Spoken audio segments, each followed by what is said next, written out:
तो last part में हमने देखा था कि टियान विंग ने यू हाओ को बताया था कि उसके पास 2 नहीं बल्कि 3 मास्टर सोल है। साथ ही उसने उसे ये भी बताया था कि वैंग डोंग और यू हाओ दोनों का ऑरा एक दूसरे के लिए परफेक्ट है, जिसकी मदद से वो दोनों मार्शल फ्यूजन स्किल बना सकते हैं। साथ ही उसने उसे बताया था कि वैंग डोंग के पास भी 3 मार्शल सोल है। इसके बाद यू हाओ और वैंग डोंग एक जगह आकर अपनी अपनी फर्स्ट मार्शल सोल को फ्यूज करके नई टेक्निक बनाने लगे थे, जहां काफी कोशिशों के बाद उन दोनों ने अपनी मार्शल सोल को मर्ज करके एक नई टेक्निक बना ली थी। अगले दिन यू हाओ की टीम का मुकाबला निंग टियान की टीम के साथ था, जिसके पास की बाओ एम्बर पगोड़ा की मार्शल सोल थी, जहां निंग टियान की टीम यू हाओ की टीम पर भारी पड़ रही थी। अब आगे तो इस पार्ट की शुरुआत में हम देखते हैं कि निंग टियान की एक टीममेट जिसके पास फायरबर्ड की मार्शल सोल थी, वो अपनी फर्स्ट टेक्निक रेड ब्लेड से यू हाओ पर हमला करती है।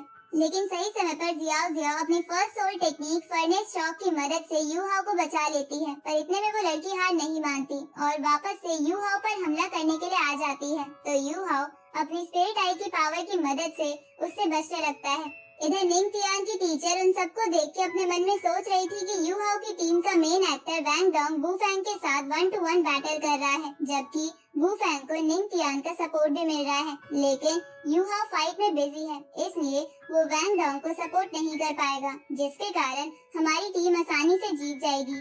इस तरह वू फैंग अपनी first soul technique dragon fire से वैंग डोंग पर हमला करती है, जिसे Wang Dong first technique wing cutter की मदद से रोक लेता है, जिसके बाद वो दोनों वापस फाइट करने लगते हैं। लेकिन वैंग डोंग उसके अटैक को रोकते हुए उसे पीछे कर देता है।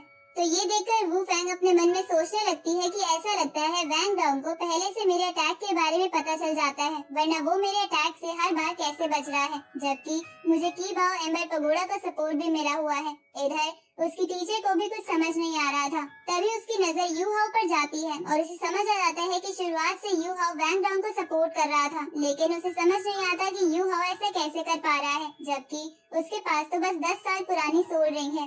इस तरह निंग टियान को भी समझ आ गया था कि यू हाओ वैंग डोंग को सपोर्ट कर रहा है, इसलिए वो अपने दोनों टीममेट को यू हाओ पर हमला करने के लिए कहती है। तो ये सुनकर उनकी दोनों टीममेट अलग अलग होकर हमला करने के लिए चली जाती है, जहां Wu Fang second technique dragon rage से यू हाओ पर हमला करने के लिए जाती है, जबकि फायरबर्ड वाली लड़की वैंग डोंग को पकड़ लेती है ताकि वो यू हाओ को प्रोटेक्ट ना कर सके। पर उसी वक्त जियाओ अपनी second martial soul dancing flute का इस्तेमाल करती है, जिसके कारण वू फैंग को की बाओ एम्बर पगोड़ा का मिल रहा सपोर्ट खत्म हो जाता है और उसकी रफ्तार कम हो जाती है, जिसके कारण यू हाओ उसके अटैक से आसानी से बच जाता है। तो जियाओ के पास ट्विन मार्शल सोल देखकर निंग टियान की टीचर चौंक जाती है, जिस पर ज़ोई उसका मजाक उड़ाते हुए कहती है कि ऐसा लगता है तुमने मेरे स्टूडेंट के बारे में अच्छे से इंफॉर्मेशन कलेक्ट नहीं की।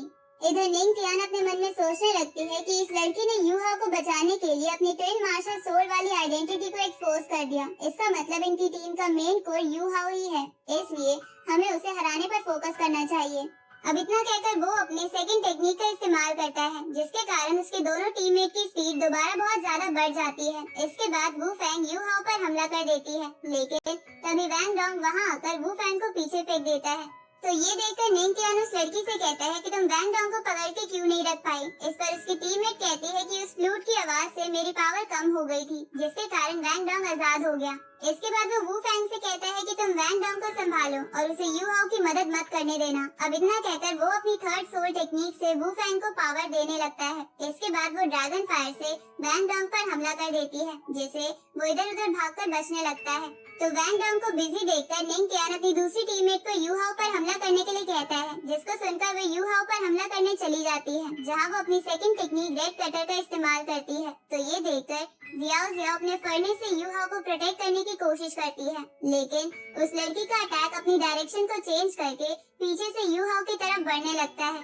तो ये देखकर यू हाओ घोंसली ट्रेस से उसके अटैक से बचने लगता है, लेकिन वो अटैक बार बार डायरेक्शन चेंज करके उस पर हमला कर रहे थे। इस तरफ उनकी टीचर ज़ोई का मजाक उड़ाते हुए कहती है कि इस बार तो यू हाओ पक्का हार जाएगा, क्योंकि कोई भी रेड विंग से अभी तक नहीं बच पाया है, क्योंकि टारगेट लॉक हो जाने के बाद वो उसे हिट कर ही देता है। उसी वक्त यू हाओ निंग टियान पर अपनी स्पिरिट आई और पर्पल डीमन आई की कंबाइंड टेक्निक से हमला करता है, जिसके कारण उसके सर में बहुत तेज दर्द होने लगता है, जिसकी वजह से उसके दोनों टीममेट को मिल रहा सपोर्ट खत्म हो जाता है। अब उन दोनों की स्पीड बहुत कम हो जाती है।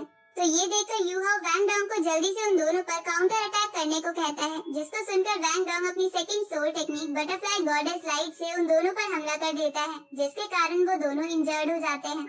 तभी निंग तियान भी वापस होश में आ जाता है, जो कि अब गुस्से में अपनी तीनों सोल रिंग की पावर एक साथ इस्तेमाल करके वू फैंग को बूस्ट देता है, जिसके कारण उसकी पावर बहुत ज्यादा बढ़ जाती है। तो ये देखकर यूहाओ अपने मन में सोचने लगता है कि निंग तियान ने अपना सारा सपोर्ट वू फैंग को दे दिया है, जो कि हमारे लिए मुश्किल हो सकता है। इसलिए वो मार्शल सोल फ्यूजन स्किल का इस्तेमाल करने का डिसाइड करता है, जिसके बाद वो वैंग डॉन्ग को अपने पास बुलाकर जियाओ जियाओ से कहता है कि तुम अपने फरने से हम दोनों को कवर कर दो, ताकि बाकी के लोग हमें नहीं देख पाए। तो ये सुनकर जियाओ जियाओ अपने फरनेस को वैंग डॉन्ग और यूहाओ के चारों तरफ तेजी से घुमाने लगती है, जिसके कारण उन दोनों के चारों तरफ एक टोर्नेडो बन जाता है। तो उस टोर्नेडो के अंदर जो कुछ हो रहा था वो बाहर के लोग नहीं देख पा रहे थे, जिसके बाद वो दोनों अपनी अपनी मार्शल सोल को मर्ज करने लगते हैं।